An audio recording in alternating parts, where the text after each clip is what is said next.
Hi my dear friends, and welcome back to another Star Wars news update. Today we have some absolutely amazing news for Skeleton Crew. We're also going to be talking about an update for Star Wars gaming, as well as a preview for Andor Episode 4, which as you know, drops tomorrow. Up until this point, I've been covering every bit of Skeleton Crew news on the channel, so if you want to be up to date on all Star Wars news, then please be sure to hit that big red subscribe button down below, and also hit the bell to be alerted every time that I post a new video. But without much further ado, and without any more jibber jabber, let's dive straight into the news.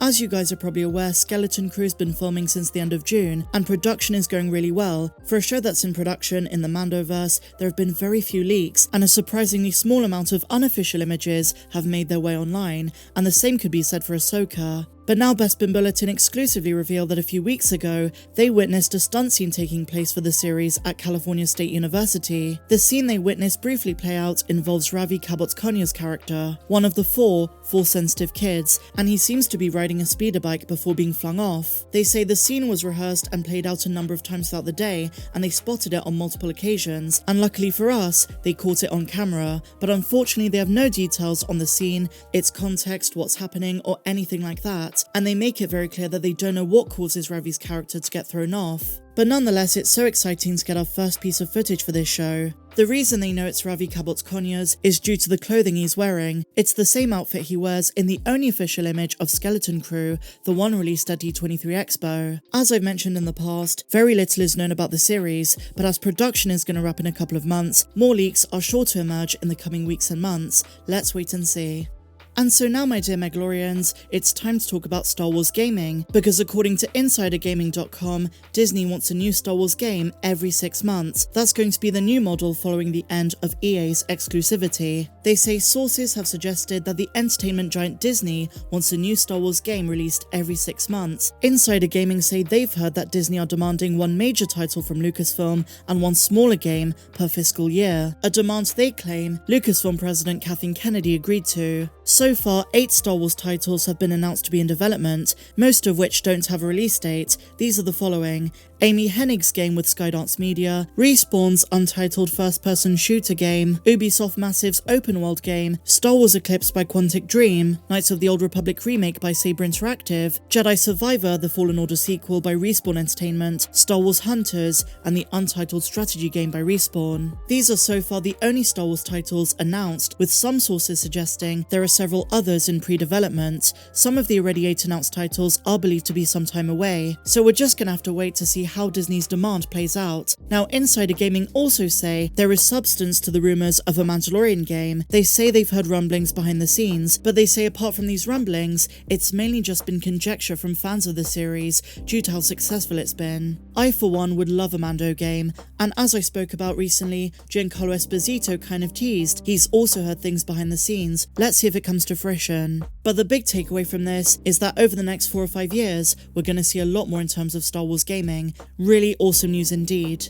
And so now, my dear friends, let's talk about the most pressing subject at hand, Andor Episode 4. We're just hours away from it dropping, and it's the episode that Tony Gilroy promises is going to be the launching pad for the rest of the show. Episodes 1 to 3, as great as they were just the setup for this series, and now we're diving into the wider galaxy away from Ferrix. It's said that Coruscant is supposed to be prominent, and this is the episode where Genevieve O'Reilly as Mon Mothma makes her debut in the show. In yesterday's video, I broke down some of Tony Gilroy's comments on why he's so hyped for this episode, and the lucky people who got to see the first 4 episodes all say that episode 4 is a game changer. And in light of that fact, my dear friends, aside from Diego Luna and Tony Gilroy, we've got a new tease from Denise Gogh.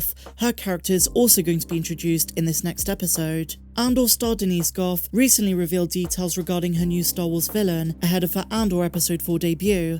Serving as a prequel to Rogue One, Andor wowed audiences with its first 3 episodes, but going into Episode 4, Tony Gilroy, the showrunner, teases the tone of the show is going to change again, but this time involving Denise Gogh, who's going to play a character called Dedra Meero, a ruthless officer within the Imperial Security Bureau, the ISB. After Cassian Andor and Luthen Rael made their daring escape from Ferrix, Cyril Khan and his team of Primors are going to be scorned for their failure, and instead, Dedra Meero is going to be tasked to spearhead the investigation into the incident, sparking a new threat for our hero Cassian. With a performance inspired by Gustavo Fring, Moreau is set to be methodical and persistent in her pursuit of Cassian. In a recent interview with The Hollywood Reporter, Gogh revealed details regarding Moreau in episode 4, and knowing that fans would meet Cyril Khan in the first 3 episodes, the actress compared her character to that of Kyle Solar, and she says that apart from wanting power, her character is one of the only 2 women on the ISB Council. Now, if you've heard Denise Gogh talk in the past, she makes a huge deal about gender within the Empire. Gogh explained that she must work harder than the men around her, and she says Tony Gilroy wrote the men in the ISB to be rather condescending to her,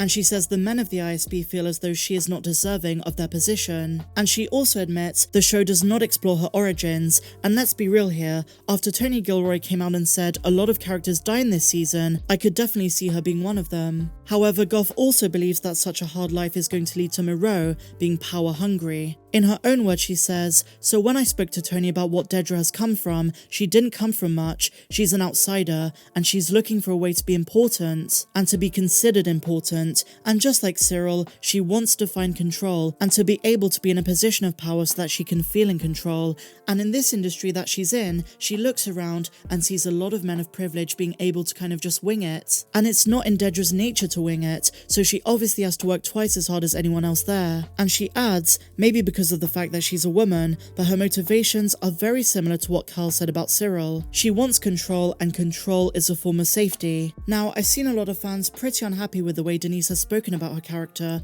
notably about gender within the Empire, and the fact that the show's going to show us that on screen in universe. Now, I'm not going to say anything about it until we've seen the episode and what she means, because we don't know what they're going for. There's a myriad of different ways it could be depicted. So far, Tony Gilroy's writing has been such a breath of fresh air within Star Wars, and I don't want to make a preemptive judgment of a theme which could be explored in so many different ways, and we don't know how they're going to do that yet. I've seen a lot of people make the assumption that it's going to reflect real life politics in that sense, so we don't know for sure until we've seen it, so I'm not going to say anything on that front, but it does sound like Dedra Moreau could be a really awesome villain, an intriguing one for sure, and the ISB generally are fascinating. I think eventually in the show we are going to see the higher ranks of Imperials, and I really want to see what's going on at the highest end. I would love to see people like Masamida, and of course, Palpatine himself. That would be excellent, and as I've seen someone on Reddit mention, we might see the larger Imperial world through the eyes of Cyril Khan, Dedra Moreau, and all of these new villains. That'd be amazing.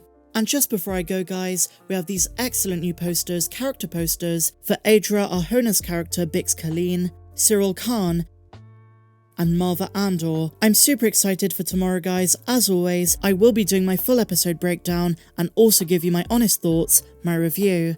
If you enjoyed this video guys, please be sure to give me a big fat thumbs up, it really helps out the channel. Subscribe if you're new, and I'll see you in the next video. May the Force be with you always. I'm Star Wars Meg. Have a good one.